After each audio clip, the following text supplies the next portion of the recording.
Let's talk about probability.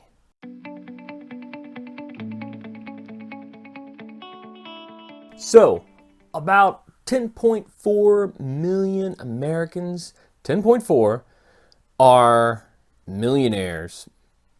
That's about 3% of our country's population have a net worth over $1 million. So, what does that mean? That means you have a 3% chance of becoming a millionaire in your life, right? Makes sense, right? If you're one of 330 million Americans, then you have a 3% chance of becoming a millionaire. Now, how do you increase your chance? Maybe you work twice as hard. But the probability is kind of funny like that. If you work twice as hard, it's not actually, you have a 6% chance. You actually have a 5.91% chance. I know it's weird. If you work 10 times as hard, that's 25.25. If you work 25 times as hard, though, then you have over a 50% chance of becoming a millionaire and wealthy and successful and all those things that you desperately want. But how can you possibly work 25 times harder than the average American? Well, I mean, you can, obviously. That's 1,000 hours a week. So, what do? Well, we can't work that much. In fact, working twice as much is pretty tough. But there's other things that we can do. For example, the average American only reads 6 books per year. 6 books per year is how many books the average American reads. So if we multiply that times 25, and as a side note, 6 books per year, if we multiply 6 times 25, that's 150 books, or 12.5 books per month. About 82 pages a day. The average adult reads about 30 pages in a half hour. So if you spend 90 minutes a day reading, then you will get 250 books per year, which is pretty insane. That's about 3 times as much as your average CEO reads. The average CEO reads about 55 to 60 books a year. So 150 books will make you 3 times better than them. Obviously, you'll quickly learn stuff. You can learn things like, money, business, communication, psychology, self-improvement, design, computer science, sales, marketing, leadership, all those things. 150 books per year.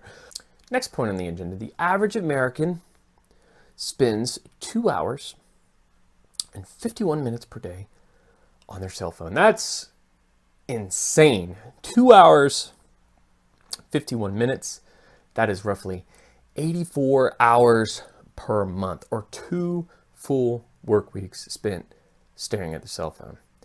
Now, if you were to cut that down to say 4%, or 1/25th of the amount of time that the average American spends on their cell phone, then you would suddenly have 2 extra work weeks. Do you need to spend that much time on a cell phone? No, you don't need to have a smartphone. You can go back to a dumb phone. Somehow we all did it up until 2007, when the first iPhone came out. You don't need to spend that much time scrolling through Facebook or reading about whatever Trump's doing. You don't need that. So now you've got 150 books a year that you're reading. You've got 2 extra work weeks in the month. What about money?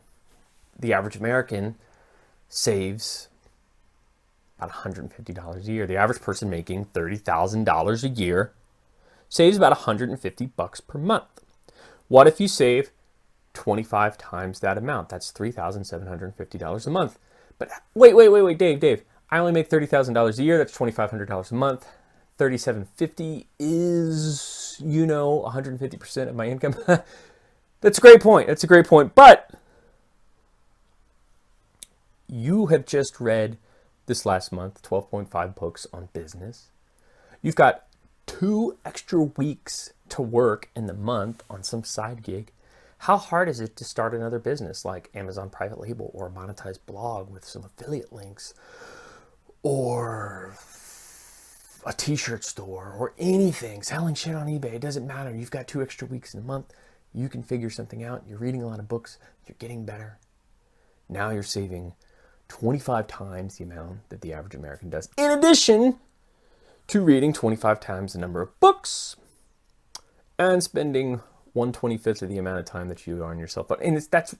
That's it. That's all there is to it. This is how you can be successful. Do these things, and the probability of you becoming a millionaire, in theory, goes up to about 53%.